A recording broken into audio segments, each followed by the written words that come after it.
Halo semua, apa kabar nih? Aku harap kita selalu baik-baik saja ya. Perkenalkan, aku Siva dari Universitas Pendidikan Indonesia Bandung.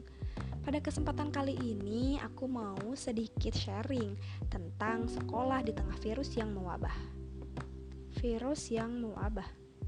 Ya, betul, virus yang mewabah pada belakangan ini adalah virus corona atau COVID-19. Virus ini memberikan masyarakat untuk lebih memaknai suatu kehidupan dan rasa kemanusiaan. Pandemi COVID-19 memberikan kebijakan social distancing atau di Indonesia lebih dikenal sebagai physical distancing. Tentu kebijakan ini untuk meminimalisir persebaran COVID-19. Sehingga untuk kita nih yang tak memiliki kepentingan yang mendesak, sangat disarankan untuk tetap di rumah aja. Kalau kita harus tetap di rumah aja, bagaimana ya dengan aktivitas sekolah yang biasa kita lakukan? Bertemu guru-guru, teman-teman, dan yang lainnya.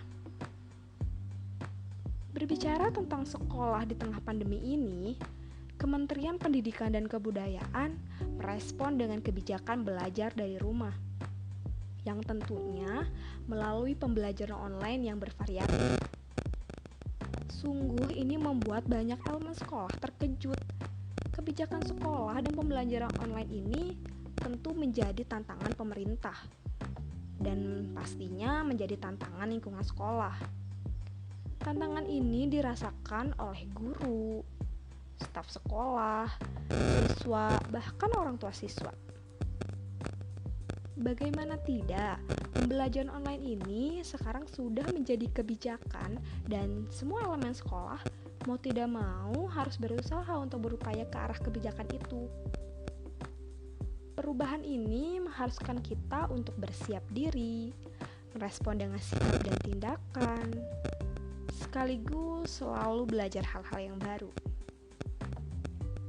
Pemerintah berupaya membuat kebijakan untuk menjaga kelanggengan layanan pendidikan. Lalu, apa sih yang menjadi tantangan sekolah online ini? Yang pertama, keterbatasan kompetensi guru dalam memanfaatkan aplikasi pembelajaran online. Tentu saja, hal ini memang dapat menjadi tantangan dalam pengaplikasian sekolah online. Belum tentu semua guru mengerti dengan menggunakan teknologi yang serba digital. Namun hebatnya guru-guru di Indonesia, mereka tidak kehabisan akal dan mau berusaha untuk meminimalisir keterbatasannya. Misalnya, guru-guru yang kini belajar bagaimana sih menggunakan aplikasi online, entah itu bertanya ke sanak saudara, keluarga, ataupun kepada guru-guru yang lainnya. Yang kedua, keterbatasan teknologi yang dimiliki oleh guru maupun siswa. Hal ini biasanya membuat guru ataupun siswa cemas karena masih banyak dari mereka yang belum memiliki fasilitas yang memadai untuk pembelajaran online ini. Oleh karena itu, alternatif lainnya biasanya siswa belajar bersama dengan teman-teman yang lain yang memiliki fasilitas yang memadai.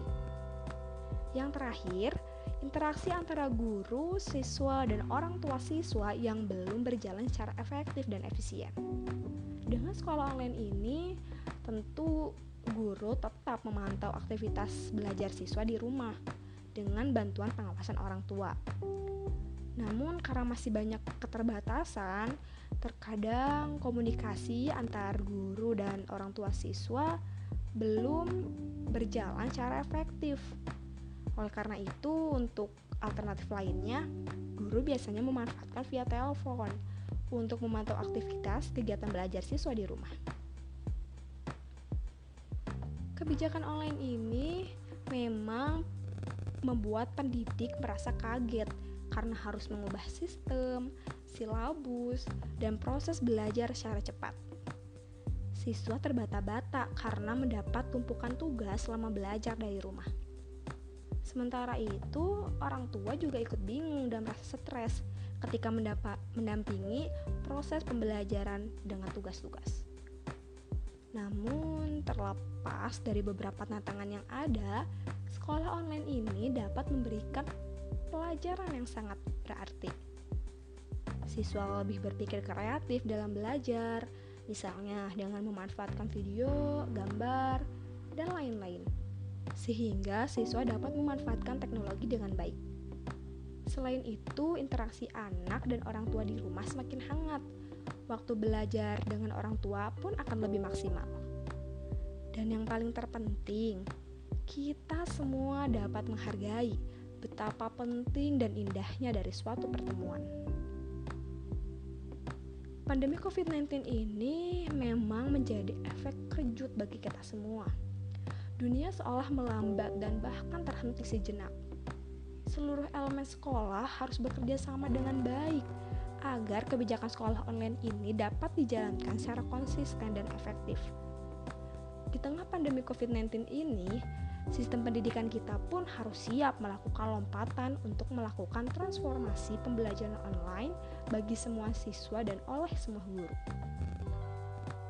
Kita memasuki era baru untuk membangun kreativitas, mengasah skill siswa, dan peningkatan kualitas diri dengan perubahan sistem cara pandang dan pola interaksi kita dengan teknologi.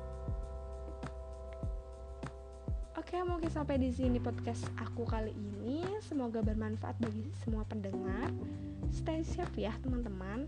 Sayangi dirimu dan keluarga kita. Semoga kita selalu berada di dalam lindungan Tuhan.